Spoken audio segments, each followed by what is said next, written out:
Hi, my name is Tamika Jones, and I'm here with you tonight to join you in paying tribute to my Aunt Gail Jones. And she is one of the strongest women that I have ever known. And she was born in 1940. She is one out of 5 children of Washington and Esther Jones. She was born in a small town in North Carolina called Cofield. And it's really, really small, only about 300 people. But despite that, she wanted to become a nurse. And after going to school, there were completing high school, there were no schools for black women at that time that wanted to be a nurse. So she found one in Philadelphia, and she decided to leave Cofield, leave her family behind, and move to Philadelphia to attend school. And to me, that takes a lot of strength, because at that time, it wasn't as easy to travel back and forth and visit your family. And essentially, she was all alone there.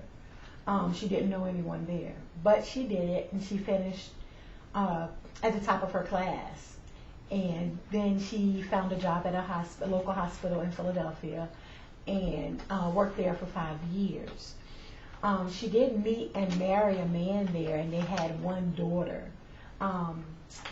His name was Norman Davenport, and they didn't make it, but they did have a beautiful daughter together.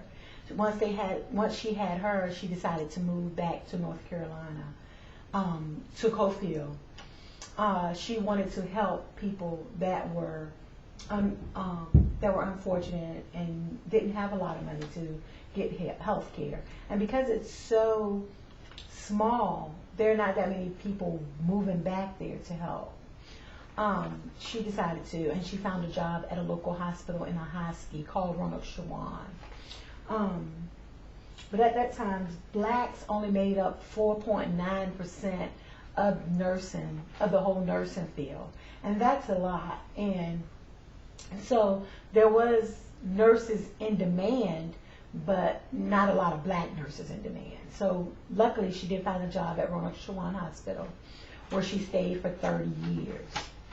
And she implemented a lot of plans there and policies that she learned in Philadelphia, or that she learned just by watching others or having to do it, or what worked and what didn't.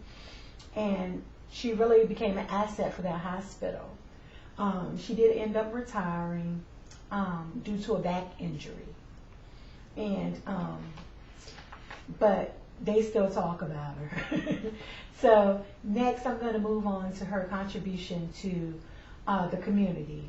She has organized a group for pregnant teens or pregnant planning, whether a teen is sexually active and planning to have sex and just need some advice, or whether they're already pregnant and just want to know some more about their options.